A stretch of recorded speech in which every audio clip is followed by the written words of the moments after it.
Good afternoon, ladies and gentlemen. The webinar, Holistic Digital Solutions for Sourcing, will begin in 5 minutes. Please stay tuned.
Good afternoon, everyone.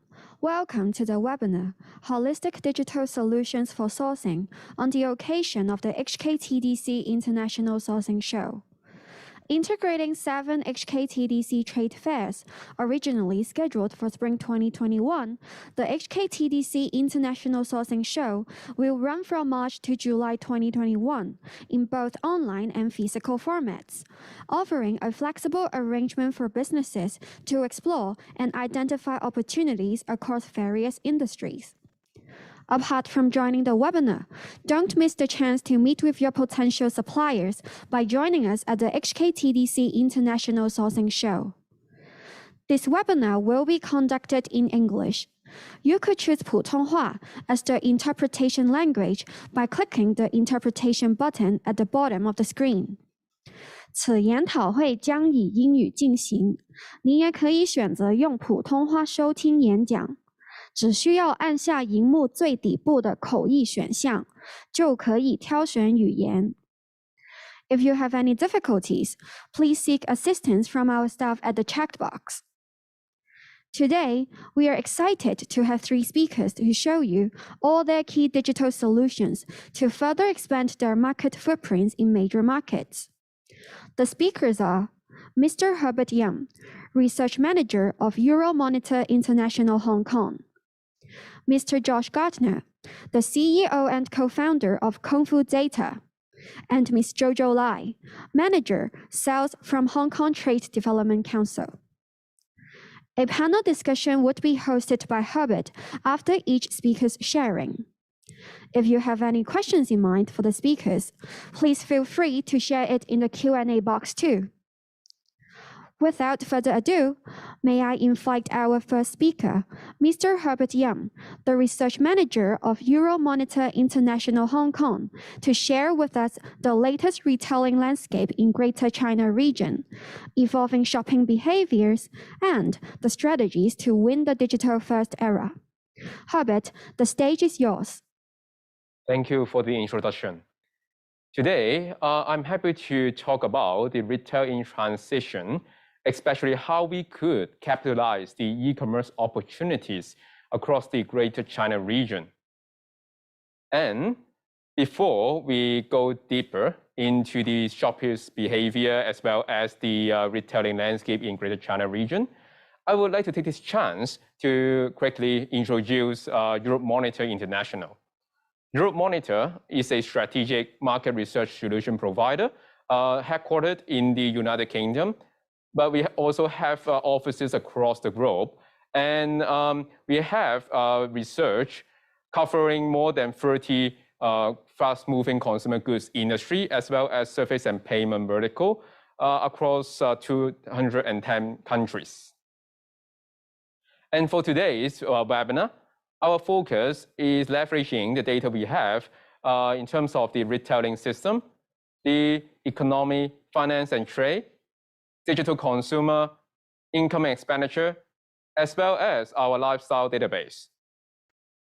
And when we talk about the lifestyle, over the upcoming webinar slides, you will see several survey data that I will be introducing and elaborate further. And these types of survey data is actually from our global survey that conducted annually. And those are actually included the voice of the consumer survey, capturing the consumer behavior in different markets across the globe, as well as the voice of the industry survey.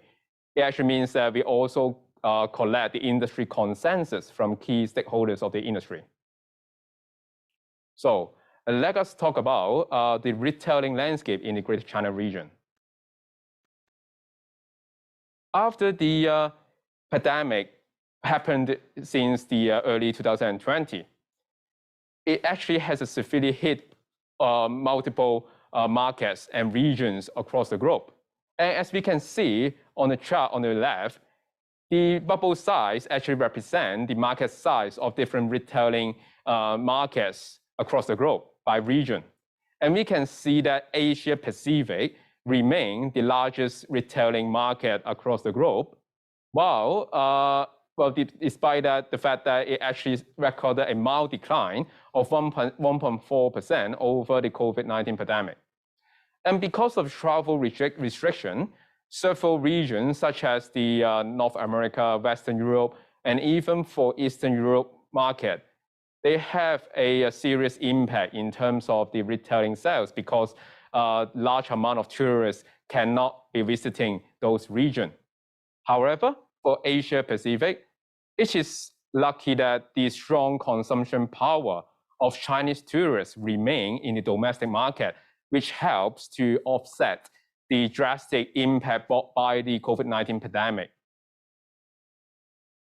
And if we look into the Greater China region, in particular, so we are talking about the China, Hong Kong, and Taiwan markets, we can see that China, this market alone, represents over 94% of the retailing landscape in the region. And in the chart on the left-hand side, the yellow-orange color represents the Taiwan retailing market. The light blue section represents the Hong Kong market, and the dark blue color represents the China market, of the China retailing market in terms of the retail selling price. And we can see that by proportion, Taiwan and Hong Kong only represent around 6 to 5% of the total Greater China region. And Hong Kong in particular, we can see that the market share actually declined over the historical period. And 2020, we can see that there's significant decline in that year. And that is also because Hong Kong, among all three markets in the Greater China region, is the one who rely on the tourist spending the most. So because of that, the 2020, we all know that the tourists has lots of limitation in terms of traveling. So most of the spending power to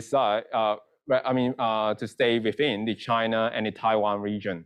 And that also explains why Hong Kong suffers a lot during that year. However, if we talk about the e-commerce side, we all know that Hong Kong and Taiwan actually perform really well, as well as the China market, because there's so many lockdowns. So we actually see the booming of the e-commerce as well as the delivery solution that boosts the e-commerce environment of the Greater China region in 2020. All right. So now we have a brief understanding on what was happening in the Greater China region.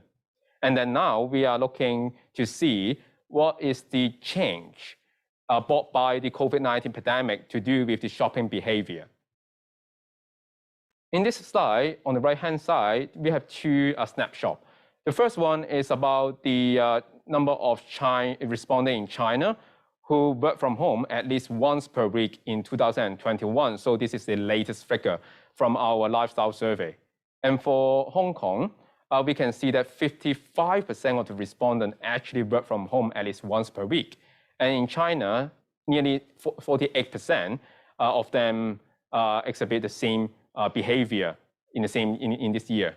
So we can see that not just Hong Kong, but even for China, consumers are used to work from home.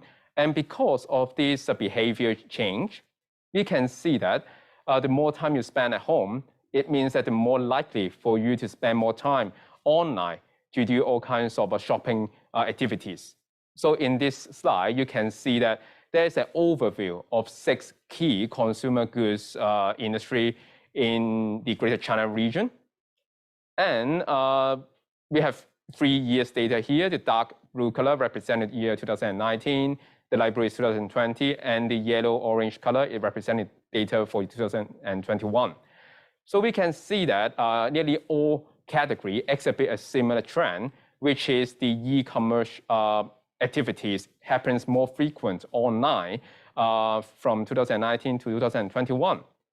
And 2 things I want to share with you all for this slide. The first one is, for Taiwan, there's slight decline in terms of the frequency of purchasing product online in 2020 for apparel and footwear product, consumer electronics, as well as beauty and personal care. The reason is because Taiwan is more resilient in terms of the COVID-19 pandemic compared to China and Hong Kong. That is simply because their COVID-19 environment is much better in that year. But of course, for this year, things has been changed. But nevertheless, even there's a short decline in terms of the frequency of purchasing product online for Taiwan, but we can see that for 2021, all product categories shoppers actually respond that they purchase different kinds of product more frequently in 2021. So the key message is we can see the shopping behavior of consumer in the Greater China region does change. All right, so now we actually saw the shift in terms of the shopper behavior from offline to online. And how can business capture the opportunity in the digital first era?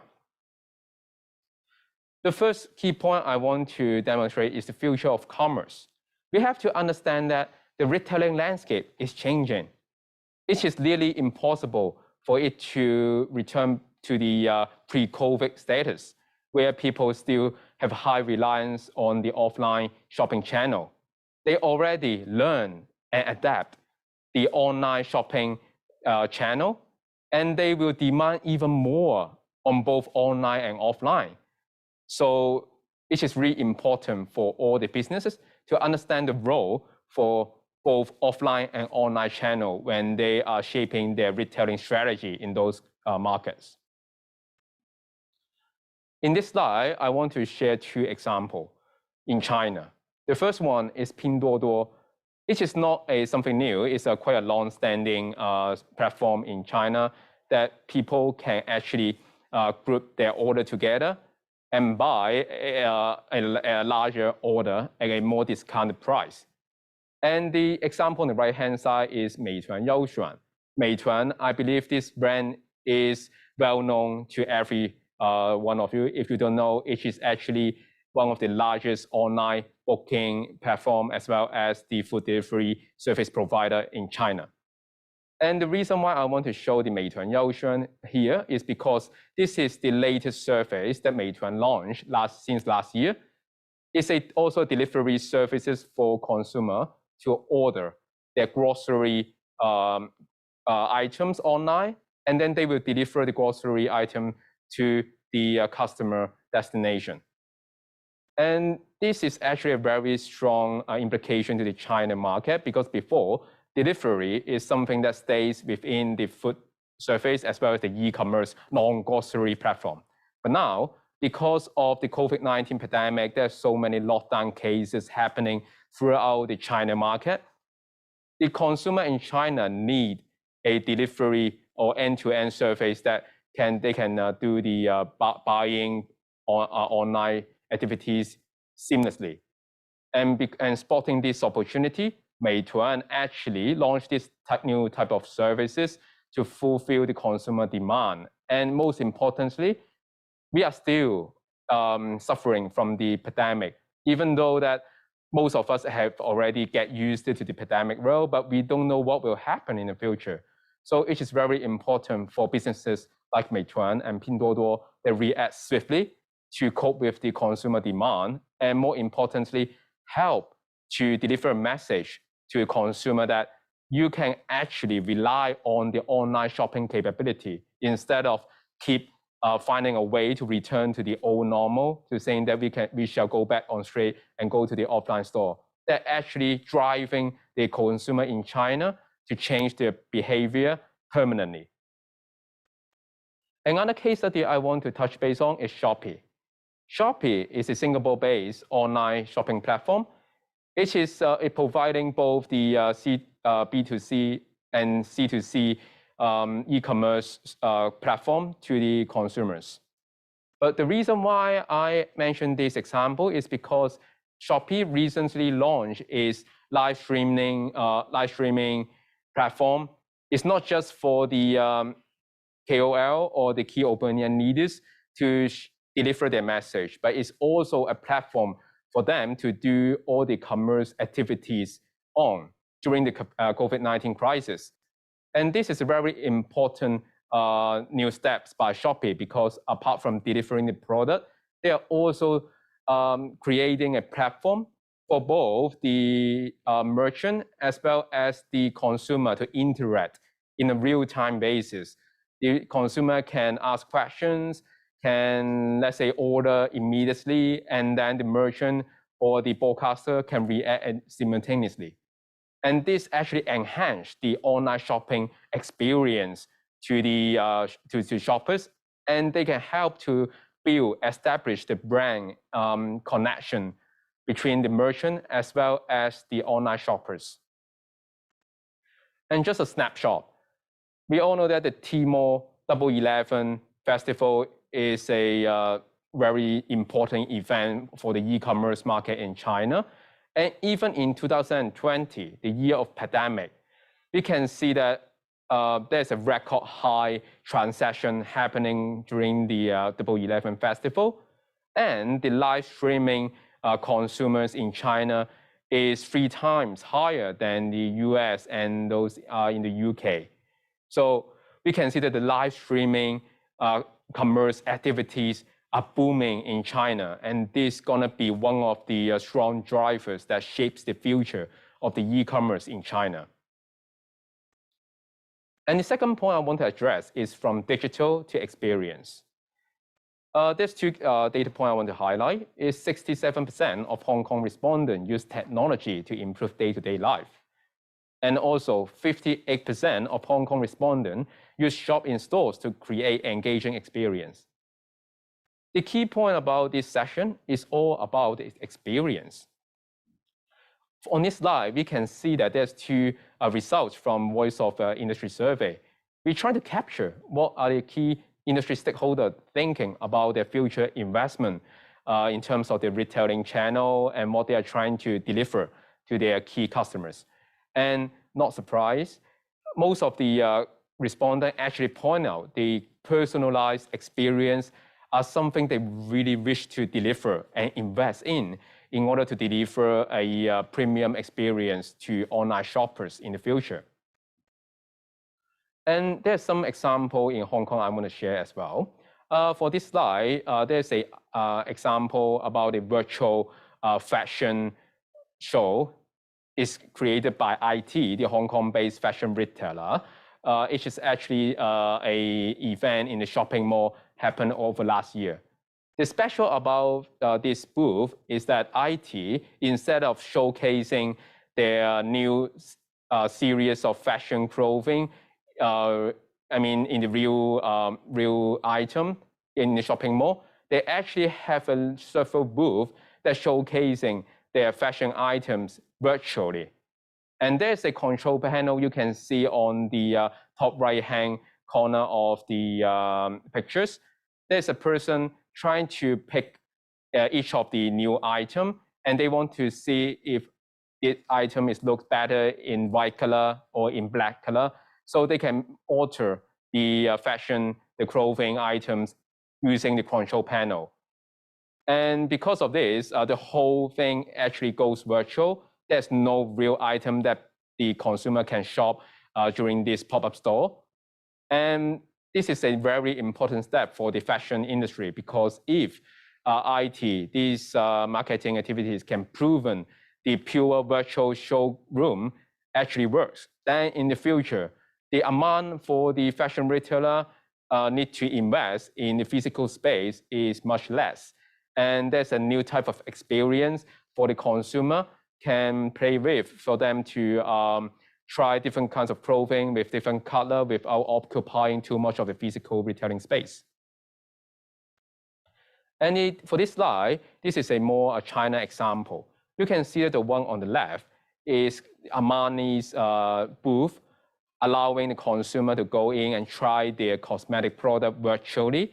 And then with those virtual makeup, they can treat themselves as a celebrity and take several pictures. It's like actors on air. That is the idea of how they can experience the Armani product virtually in a physical space. The example on the right is a booth of kiosks showcasing their company history and how their company supply chain and product can link with the sustainability. And during the booth, inside the booth, the consumer can use the virtual reality technology to experience Kyo's history and how they actually develop their product and make it more sustainable to the planet.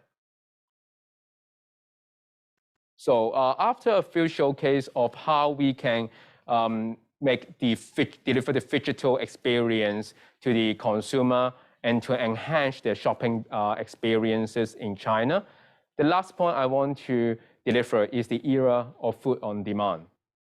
Even though it's about food on demand, but what I want to highlight is the delivery capability. In short, it's a hyper-local delivery model that not only be able to apply on the food industry, but also on the retailing industry as a whole.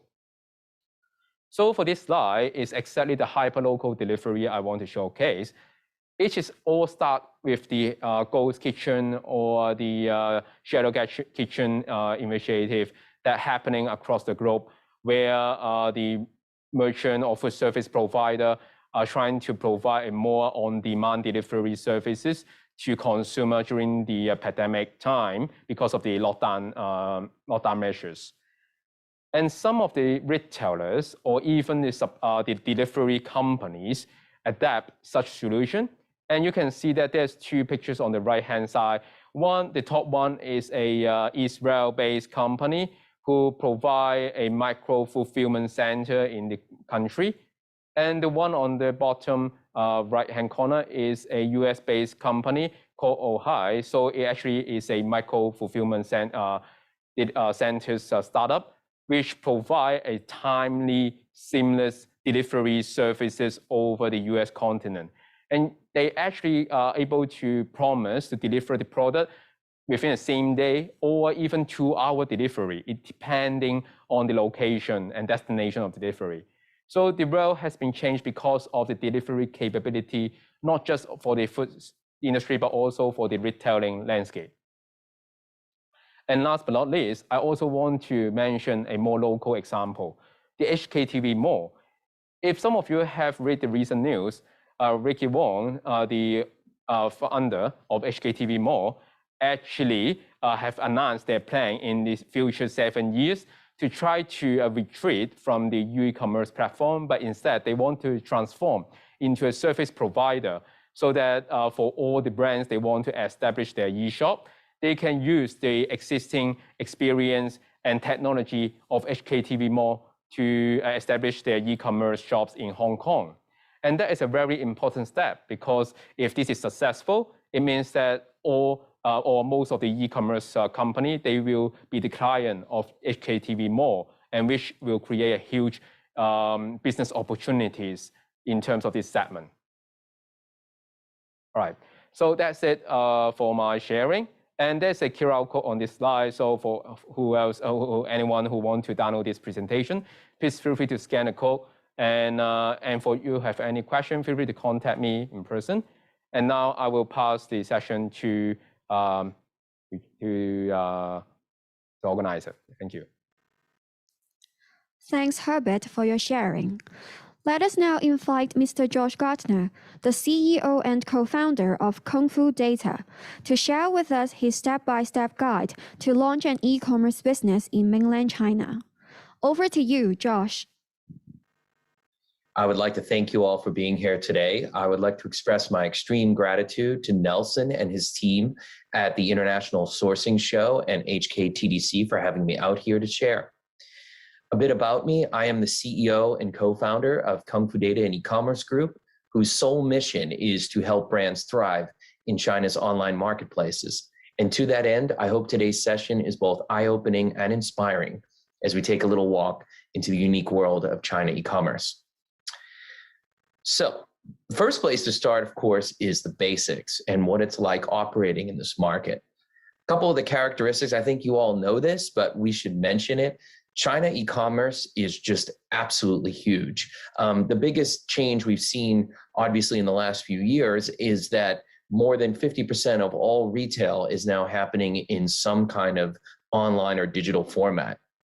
And one of the other unique features you need to pay attention to is that 90% of purchases, meaning how people are buying, are happening in what they call marketplaces like Alibaba's Tmall, Taobao, JD, Pinduoduo, and other markets that are online. So much like you would see at Amazon or even eBay, China is completely dominated by what we call marketplace commerce or the marketplace economy. Alibaba has built something, and I mentioned them again, absolutely huge. They created a new event called Singles Day. I'm sure you've all heard of it. You've read about it in the press, but it is literally the largest retail event on earth.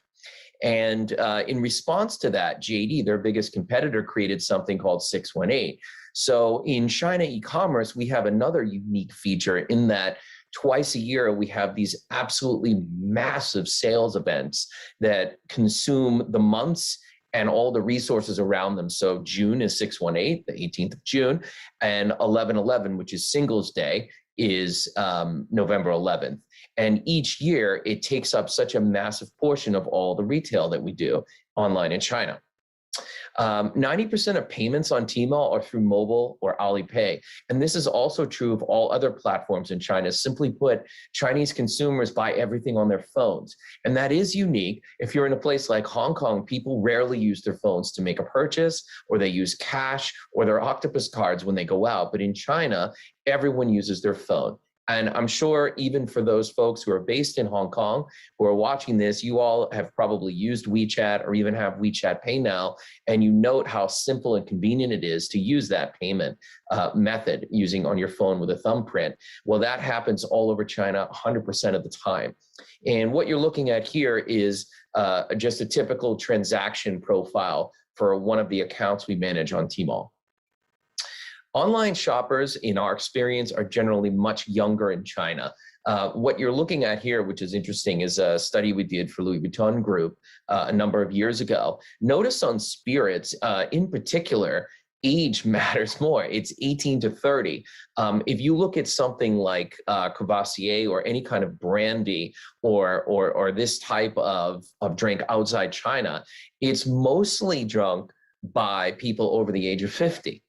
But in China, this is wildly popular with the young generation. And this is a very positive sort of, or what I would say, a very positive retail environment for new brands coming in, because younger people tend to be more open-minded, and there's no exception with China's young. Videos are a huge part of their lives. I know all of you have used TikTok at some point. TikTok is actually a company called Douyin, owned by ByteDance in Beijing. And Kuaishou, another sort of short video and live stream platform, is sort of the dominant two applications that young people are using to share experiences and humor and other things, just like you would outside of China. But the biggest difference inside China is the sheer amount of time people are spending on video. It's up to 4 or 5 hours a day for many young people. And as such, it's become an incredibly important part of our operation. Chinese consumers are super picky. What you're looking at here is a consumer buying journey for infant formula. And every time I do this talk, I will ask the audience, how far in advance does a Chinese mom, plan to purchase, and when have they made their decision? When does it begin in terms of what infant formula they use for the baby? And I think it would amaze you that it is literally 15 months before they even have a kid. So they're not even pregnant, but they've done so much research. They're thinking about being a mom, and they will actually go through the process of selecting a brand even before they get pregnant. They're also incredibly demanding. What we call China e-commerce is very asset heavy. So all the stores we run have so much content, so many images, videos, and all sorts of digital assets just to make hay, right? I mean, just to be competitive with everyone else. You need to have clear proof that your product is authentic and real, and you have to have a very responsive customer service team, which you'll see in a minute. They're overly skeptical. So even now, after so many years, people in China, there's still a low level of trust. So one of the biggest questions we get to our customer service department is whether the products we're selling are real. And another big unique feature of Chinese consumers is that they haggle over everything. So your asking price on your store to them is really just like a starting negotiation. More than, I would say 80% of consumers that come to our store actually talk to us and ask for a free gift or a discount. When I talk to people about what Jack Bob built and how unique it is, his platforms, Taobao and Tmall, people look at me and they think I'm crazy. They're like, well, I thought Taobao was like a flea market. It's like eBay, or Tmall is just a copy of Amazon. But actually, Taobao is a very unique marketplace. It's a place where 850 million people begin and end their journey to purchase nearly anything under the sun. And it's so big and it's so powerful that it's hard for me to even talk about it. There's a better way to do that, and that's to show you. When you first moved to China and you used Taobao, even my wife, she just was blown away. It's like a magical experience because you've never had this kind of customer service and selection. So I think one of the best ways to, emphasize the point of how unique China e-commerce is to take you through an actual purchase on Taobao, so you can see what it's like for us to use this app every day. I asked one of my sales assistants to shop for a high-end floor lamp. And what you're looking at on the screen are screen captures of her cell phone as she goes through the purchase. So when she goes in, she types in, obviously, high-end floor lamp in Chinese. She picks one that she thinks looks good. She ends up on a screen where there's some coupons, and with a single finger tap, she can collect those coupons. But what's unique here is with a single finger swipe, she can send the product link and description directly to a customer service rep. And so while she's in that screen, she asks the customer service rep a question. And while she waits, she clicks on the bottom and she hits buyer's collection. That single note, this one area of the site, is the entire functionality of Pinterest. If you look here to the right, the customer service rep responds within a few seconds. Few seconds? Like, really? Yeah.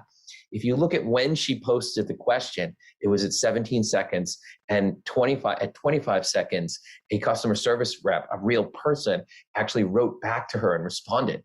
8 seconds from when she posted a question. So of course she's impressed. She posts another one.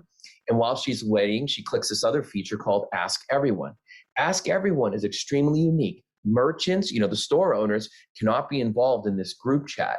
It is only consumers and potential consumers, so people who have bought from you or consumers who haven't yet bought, can actually have a conversation directly without the merchant interfering, much like you would see with Airbnb and Uber.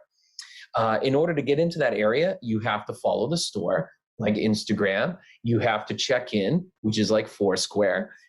You then get your points, which is a form of gamification, and which you can use later during your purchase and get credits and free gifts. You ask the group a question, and then you ask the CS another question. You pick the color you want, and while you're waiting for your last questions, you pick up your coupons. You go to buy now, and on Alipay screen pops up, and with a thumbprint, you can make a purchase, right? Just like with Venmo or Apple Wallet.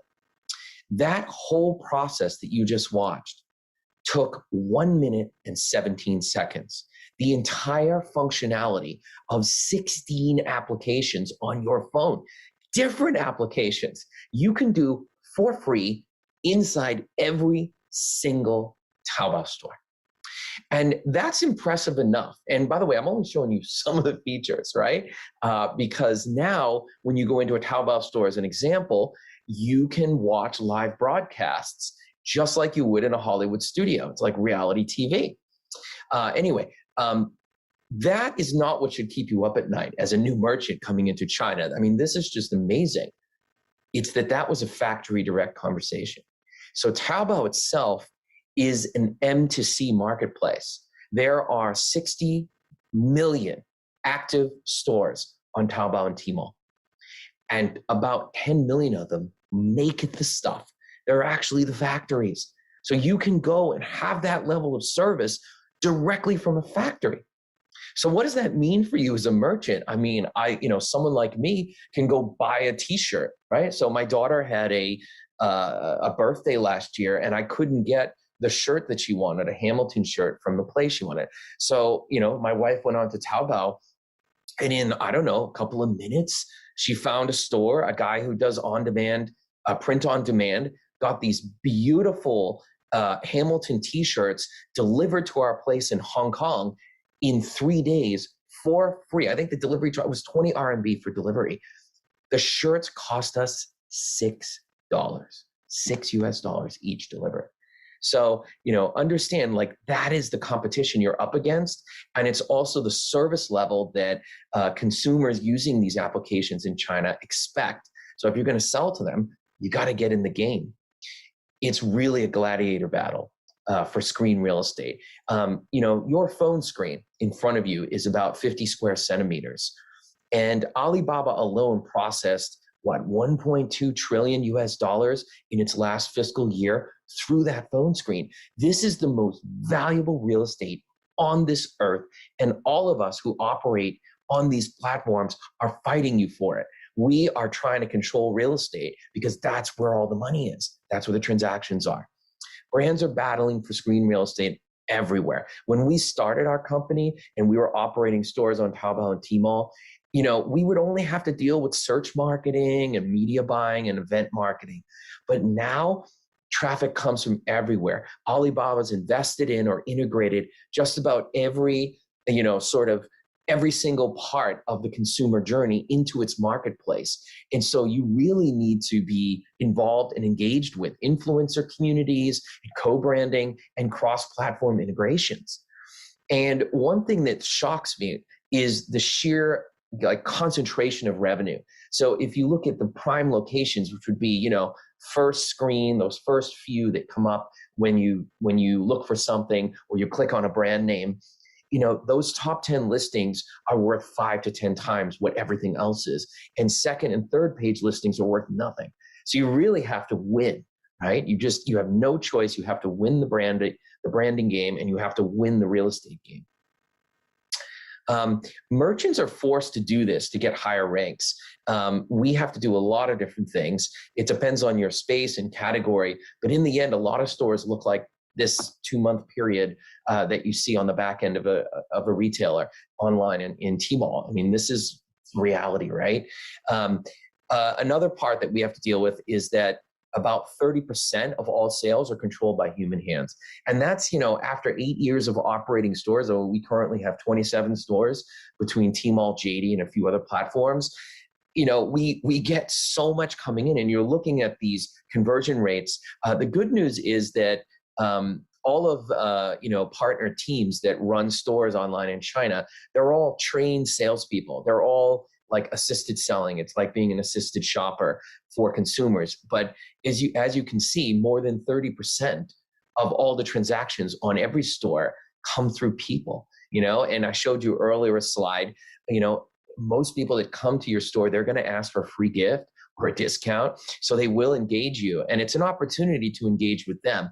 And that's because, your store is the new, their living room is the new showroom, and your store is, and the way you interact with people is sort of like an in-store shopping experience now for Chinese.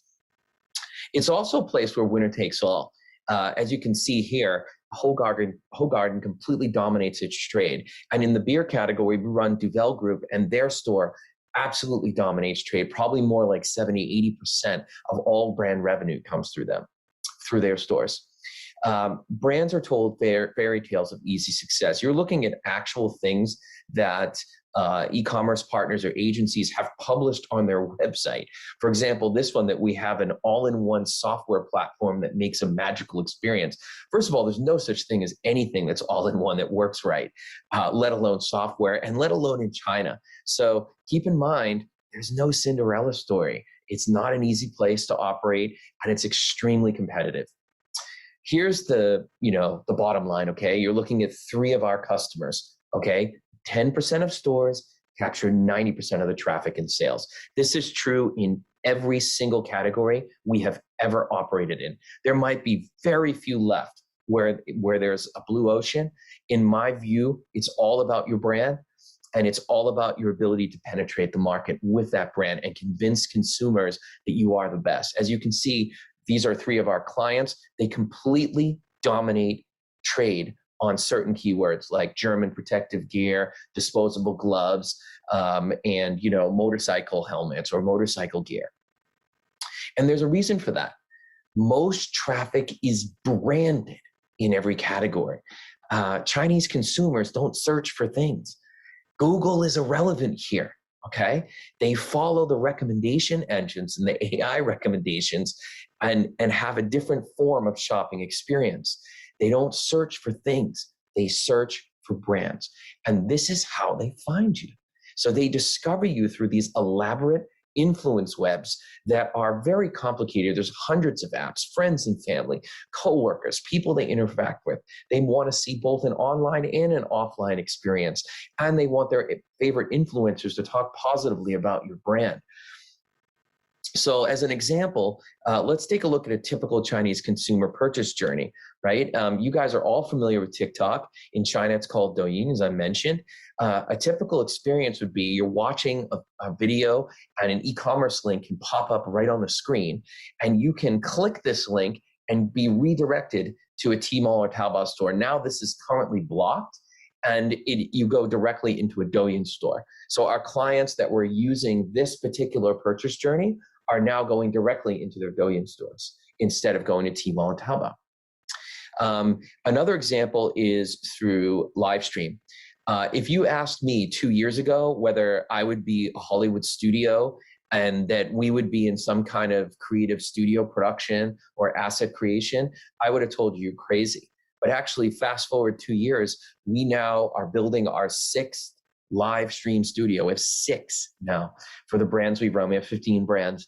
And we have full-time in-house live stream hosts, including our team now is trained to do live broadcast selling.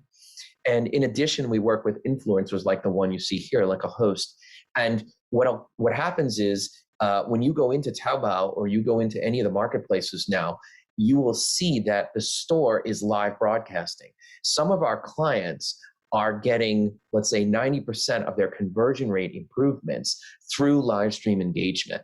So it's something that you can do to build awareness and sell at the same time. And if done effectively, so you use big influencers to get awareness, you can use your house team to convert over time, and it's very effective. So we have moved in China, and this is something you all have to understand, from the static commerce that you see outside China into a live format, or what we call live commerce. Another example, and this is the one probably you're most familiar with, is something what you would see in Xiaohongshu, which is a little red book. Someone would be, a consumer would be on there looking at product reviews and would read one from one of their favorite influencers.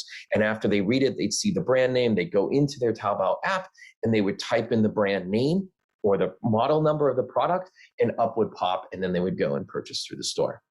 Now, that's only 3 examples of literally hundreds of ways that Chinese consumers can engage with you. Plus, Chinese brands outperform foreign brands now in many categories. You are looking at live data from last month. This is from 618. And in these categories that you're looking at, Chinese brands are now beating foreign brands by a pretty big margin. Is that bad news for you as a foreign brand coming in? Are you doomed? Are you going to fail? Actually, no, because it's not about the category. It's about you. It's about your activation level. It's about your positioning and your quality. And it's about whether you can sort of set yourself up in a way to win the hearts and minds of this very active consumer population. And you have to be able to move quickly and position yourself in such a way that you can react quickly to changes and that you can stay up to date and localize your products and your assets that in an appropriate way, in a consumable way for China. Now, can you win the day? I always say, yes, brand strength is everything. So while Chinese brands are winning in those categories, in the ones you're looking at here, all of them are foreign brands. They're in the #1 position from 618. That's because brand strength is everything. So when merchants come to us, potential brands coming into the Chinese market, these are the things my teams ask ourselves. And every Friday, my entire commercial team, there's 10 of them. They're all the managers of stores or operations components, or their account managers, or their media planners, or whatever. That commercial team that oversees the launch and operation of brands vote on projects every Friday. So brands will come into us every week and they get a vote. And my team will look at these things. You're looking at it here. And the number one criteria that they look at is whether the brand is strong enough. Now, how do they determine that? It's real simple. They look for positive traction, word of mouth, people saying good things, and a little bit of growth. And then they look in the marketplace to see if there's gray market or transactions running around the brand. And they look at real consumer reviews and look at how people post and what they say, and whether it's having an impact on the appearance or repetition or the growth of those brand listings in the marketplaces. So remember, everything is AI driven, everything is automatic, but it's all based on performance. So if your brand isn't strong, it doesn't mean it can't be strong. China's algorithms favor new, fresh, and growth and speed. So you can win even if you've never been in the Chinese market, but you have to set yourself up for it and you have to seed the market properly. So my team will look at these things, and the stronger your brand, the more likely you'll get Tmall support. And the goal of all of this, of course, whether you're committed, you have resources and assets and people and product, it's really just to build an unfair advantage. If you go to any sort of startup ecosystem, accelerator, any kind of venture funded location in Shanghai, and you ask anyone in the investment community, PE or otherwise, PE, VCs, it doesn't matter who it is, if they're professional investors in China and you're a foreigner coming in and you ask them, what do I need to win in this market? They're going to say an unfair advantage. It's quite simple. And what we do for a living as a TP or a Tmall partner or as an operator in the market is we try to build an unfair advantage. And we do it this way. We make your brand strong enough, and then we get Tmall support. And this creates a virtuous circle. The stronger support you get from Tmall or these other platforms like JD or Douyin, the more traffic you get, the more privileges you get, the more positionings and positions you get higher in the rankings or higher in the event, which produces more sales, more reviews, and therefore a stronger brand. And so you end up in this position of dominance, which is why, okay, your job when you come into China is you have to learn to boil water. Now, what do I mean by that? I mean that success in this market isn't incremental ever. And that's true almost everywhere on earth, right? I mean, if you think about it, if you're launching a business, does it like incrementally get better every week? Or do you have a breakthrough moment? Do you hit a tipping point at some time? And what I would say to you is that it's most likely unpredictable when you're going to be successful. And so you have to plan over the long time. What you're looking at here on the slide on the left is a typical client expectation. They have this wonderland. I'm literally negotiating with a very large brand right now from Europe that sent me this graph. You're looking at literally the graph, right? And I can't tell you the categories, maybe with a guess them, but I couldn't believe it when I received it because it's insane. We're going to spend nothing and we're going to get 50 million. Right? But China doesn't work that way. On the right is very typical cases. These are actual cases. You go up, you go down, left, right, or you may never take off. So the reality is it's unknown, it's unstable and unpredictable. And so you need to be ready to come into the market over the long term to win. But when you're committed, you have a good origin story. You have heritage behind you. You have quality. You've got a good team. You've got experience abroad or a brand that's in high demand outside China. You can do what these companies are doing. And what you're looking at are actual cases over the last 2 years of every single one of these brands is a 0 to 1. By 0 to 1, I mean they weren't operating in the market, or if they were, they weren't online at all. And they've all achieved millions a month in sales in less than 2 years, okay? Now, they can't do it overnight. Now, some of them have done great. So we relaunched this very famous Australian sportswear brand and literally started a store from scratch. They did $1 million literally their first month. So it was just instant. And the same with this Italian motorcycle helmet brand. They are widely recognized in the category to be #1 around the world. So if you race motorcycles, you know the brand and you're likely to buy it. This German sports compression brand, more interesting. They were really a 0 to 1. But what's interesting about them is outside China, they were like a top 10 brand in their category, but no one knew them in China when we took over. And we took over in December of 2019. So it was a tough ride the first 3 months during COVID. But by the end of March, this brand started to take off. And we did it with live stream. We did daily live stream and created an audience that started with nobody and ended up with 800 or 900 people a day. So that by 618, the big promotion, we were able to do huge volume. And this year we're up another 100%. So they're now doing millions. And I think it's a great story because it's a brand that's been around a long time, has good heritage and good quality, and was easy to position itself in an unfair way vis-a-vis the local competitors. So how can you get traction in China? Well, what you've seen so far are people that have done it by intention. A lot of our clients will hire a partner like us or someone like us and come into the market and deliberately build a business, either offline or through distribution networks, and then eventually hire an online specialist to drive digital commerce.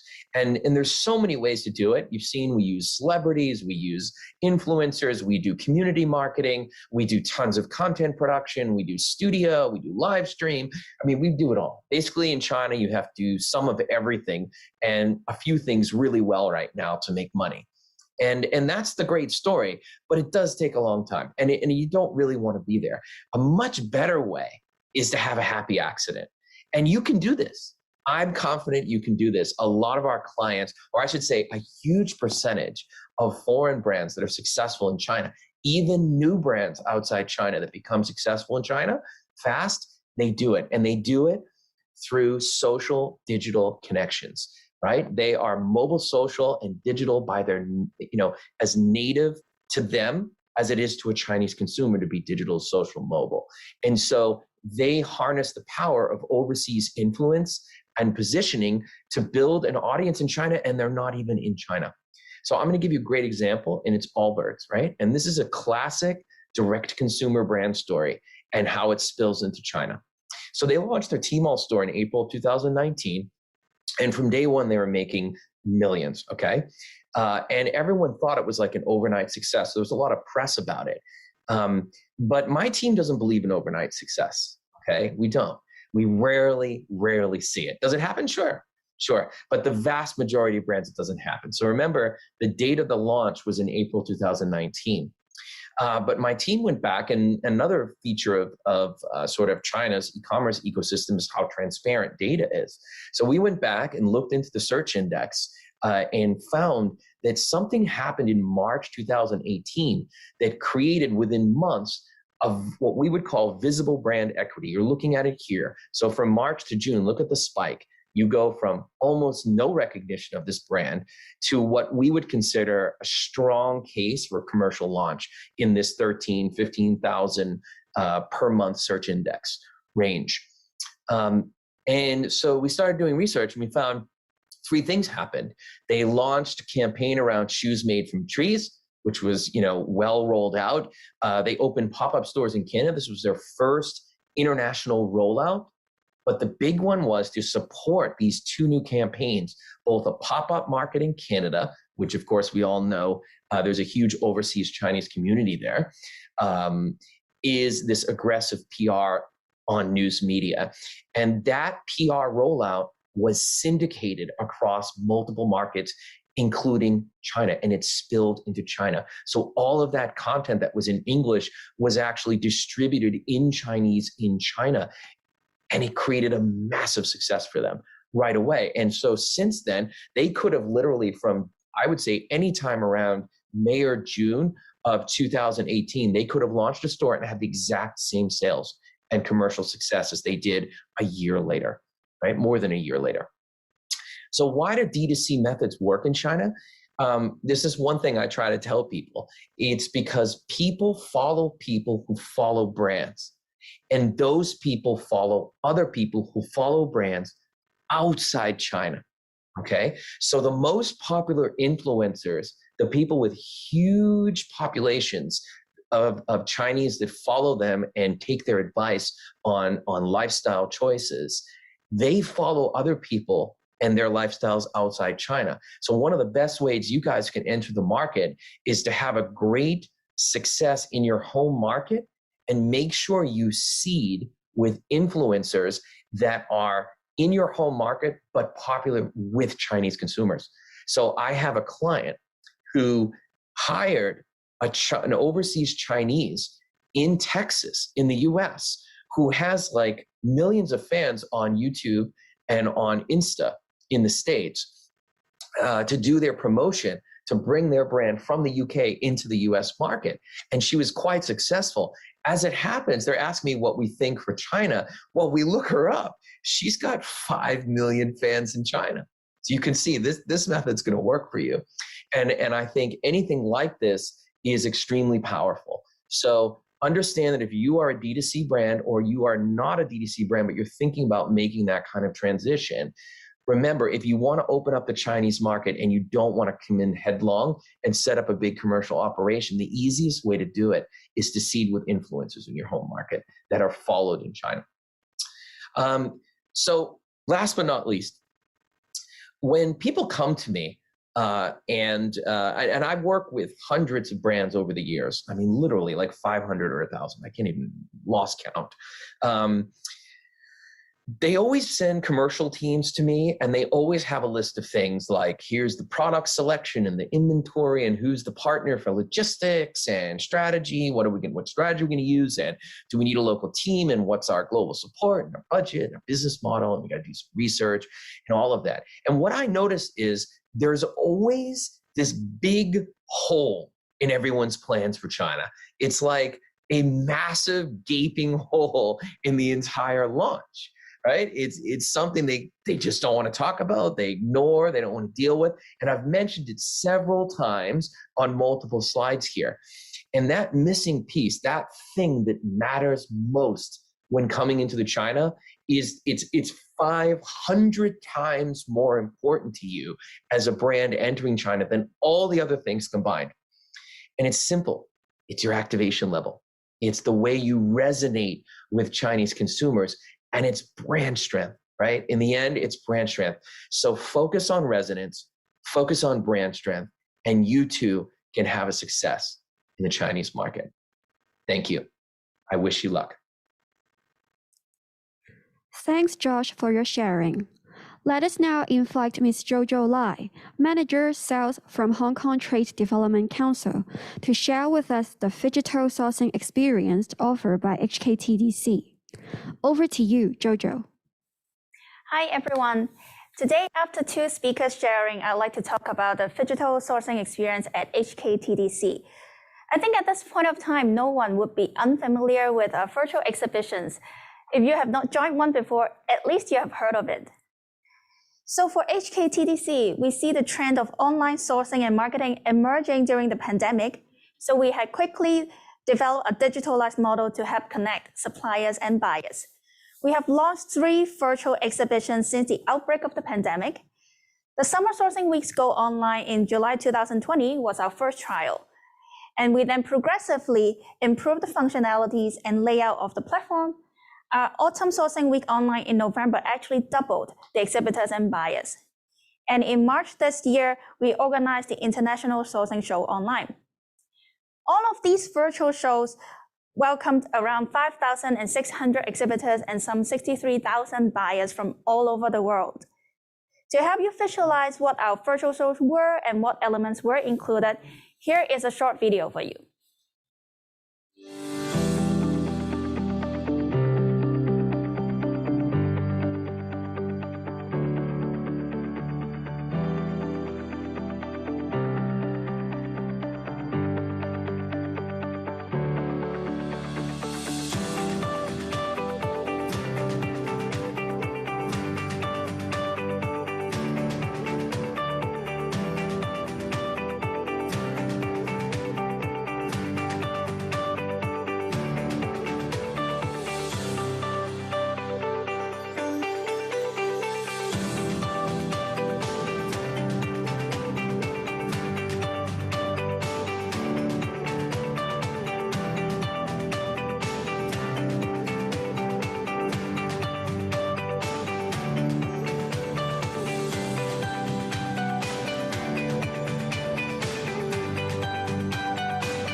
So from the video, you can see that we have included several elements such as Intelligence Hub, which is like a webinar that we are doing now. We have online exhibitor list, and the most importantly, we have the business matching. So we tapped on technologies to offer the virtual platform with a focus on business matching. For instance, we use AI technology and big data for more accurate recommendation of exhibitors and buyers, and they can chat, exchange e-business cards, schedule appointment, and meet virtually on our Click-to-Match platform, which is the brand name that we use for virtual business matching. So with the help of the technology, more than 21,000 meetings were conducted, helping us to connect buyers and exhibitors. There were numerous positive feedbacks from our exhibitors and buyers. But we don't just stop here. With the pandemic stabilizing gradually, we will be expecting, if not a full-fledged physical activity, at least some limited physical activities can be conducted. So how we can connect or we can seamlessly integrate virtual component of an exhibition with the physical component would be the million-dollar question of any organizers.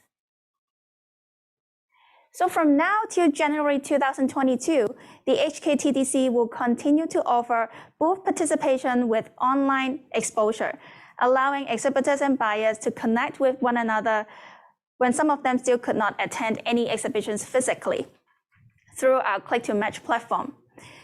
Exhibitors could then reach out to buyers to schedule meetings before the fair and enjoy business matching service during and a week after fair period. And in the long run, we turn up the long-term hybrid model. The virtual offering will be extended to 2 months before and after physical fair period. And in this way, buyers no longer need to confine your sourcing time to just a couple of weeks, but to at least 4 months, so that exhibitors can also enjoy the extended exposure, increasing the chance for business opportunities.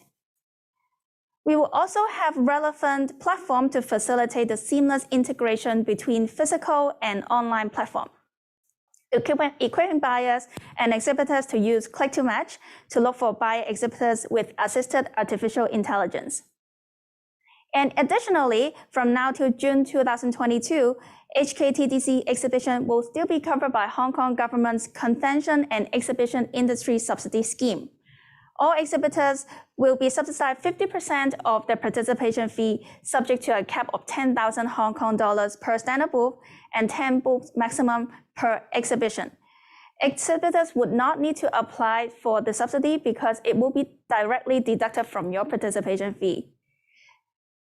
So all in all, HKTDC will provide a one-stop solution for buyers and exhibitors, inclusive of an O2O trade fair experience, year-round sourcing platform, as well as assisted by a global network of 50 offices in major business centers. And this will be how we navigate in the new normal, bring a digital sourcing experience to our customers. And this is our sharing today. Thank you. Thanks, Jojo, for the sharing. Let us invite Herbert again to host a panel discussion with Jojo. Josh is currently in overseas, and he would not be able to join us this session due to the time zone difference. If you have any questions for Josh, please feel free to share them in the Q&A box, and we will pass them to him. Without further ado, let's have Herbert and Jojo again for the panel discussion. Thank you, Jojo, for the great sharing. And we all agree that e-commerce has become more and more important over the pandemic time. And it's really exciting to hear from you that HKTDC is deploying virtual exhibition as well as the online channel to facilitate the sourcing of these several market. So I just want to discuss with you in terms of how the sourcing to cope with the difficult time. For both buyer and sellers. So first of all, I would like to ask, what is your opinion and what are the common pain point or challenge has been faced by suppliers or by buyers during the pandemic time? I think manpower on the operation and marketing would definitely be the one. And technical know-how, because everyone would be quite new to using new technology to do meetings, or they were very used to physical meeting. But how do we translate everything onto a small screen of a computer? That would be the technical know-how that they're not quite used to it. So for HKTDC, we try our very best to make our platform easy to use, hoping that we can make the learning time to the shortest amount of time, so that everyone will be very easy, like using a cell phone, and then when you see a new app, then you can quickly use it. So we are trying to develop our own platform, which I have mentioned in my presentation just now, to make everyone easy to use would be our very important goal. Right, thank you, Jojo. So you have mentioned about the click-to-match solution. So in terms of business matching, apart from the click-to-match that you just mentioned, is there any other facilities that HKTDC can also offer? I think click-to-match is just the brand name that we use for business matching. And when we talk about business matching, we're actually trying to match buyer and exhibitors with similar product interests together.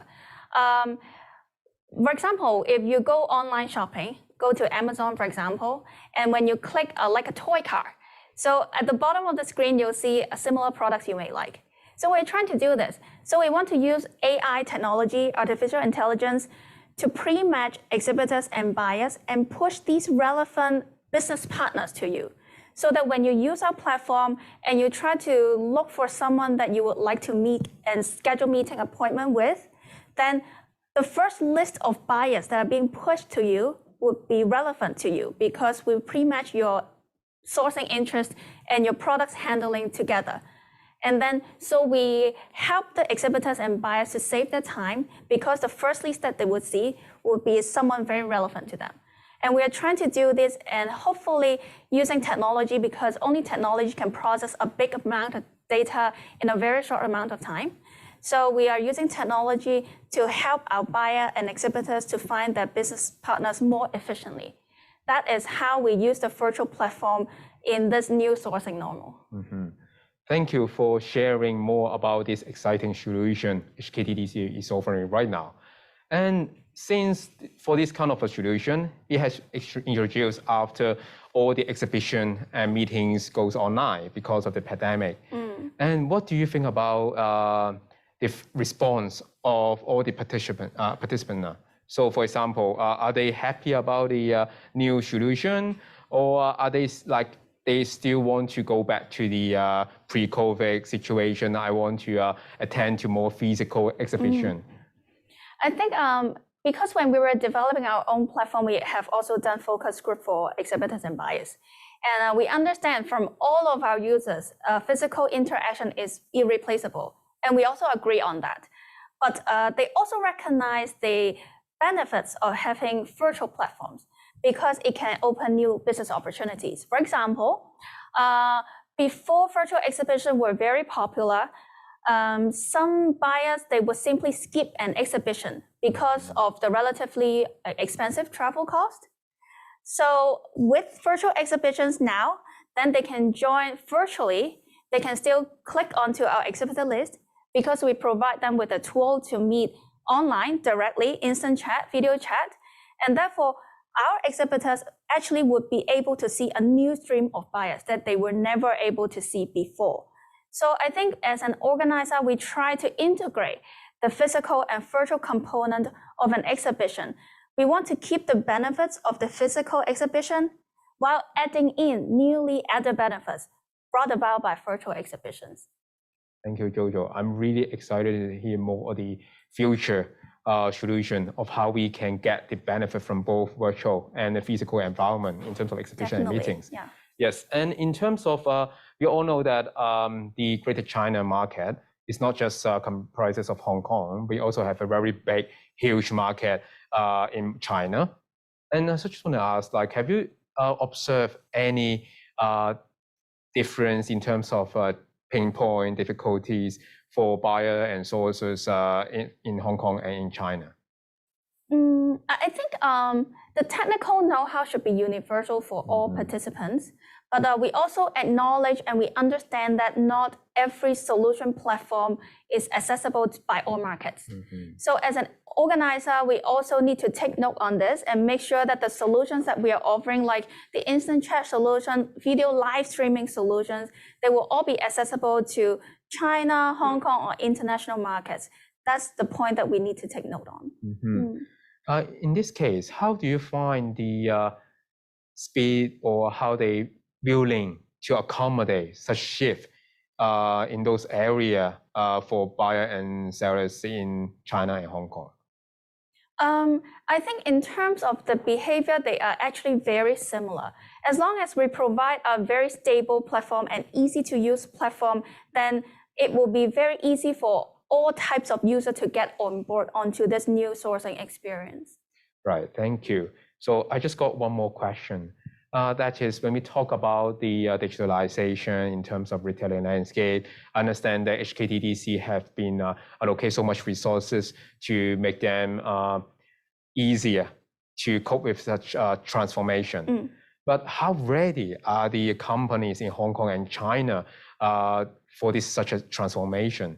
Like, do you see, because we all know that Hong Kong, some people might think that is lag behind in terms of digitalization, but China as such a big market, it's very difficult for a distributor or for retailer to develop a well-established infrastructure for their retailing model. So how ready are actually the merchants, buyer sellers in both Hong Kong and China for such transformation? If we confine the scope back to exhibitions, I think it's universal. Like every exhibition organizer, they are still navigating through how we can construct a easy to use, easy to understand, and easy to be accepted platform by any participant inside a virtual exhibition. But I think it takes time. Like when we think about back to the time when we were still texting on the mobile phone using SMS messages, before the launch of WhatsApp, Facebook Messenger, and before people can use WhatsApp, they need to have a data plan. But today, I think every mobile application would have a WhatsApp in their mobile phones. So I think it takes time for people to really accept and adapt to a new, any kind of sourcing behavior because of the technology that people need time to pick it up. But I think we'll get there. We hope we'll get there. Thank you, Jojo. And I do agree with that because to be honest, if we all be open-minded, be agile to adopt a new technology, it actually is not hard for us to get used to the new normal. And I think that's it for this session. And thank you very much for joining us for the panel discussion. Ladies and gentlemen, in case you have any questions for our speakers, please feel free to send them to issevents@hktdc.org, and we will pass them to the speakers later. Also, you will soon be directed to an online questionnaire after you log out the webinar. We would appreciate if you could share your comments, which are very important to us. Apart from joining this webinar, don't miss the chance to meet with your potential suppliers by joining us at the HKTDC International Sourcing Show. The HKTDC International Sourcing Show is a one-stop sourcing platform, houses an assortment of high-quality lifestyle products and solutions in 4 themed categories, namely the smart home, smart play, smart style, and smart tech. If you are interested to join this sourcing show, please stay on and we will show you a short video to take you through the steps. Webinar replay would also be available on the HKTDC International Sourcing Show webpage. We look forward to meeting you soon at future HKTDC events. Thank you and goodbye.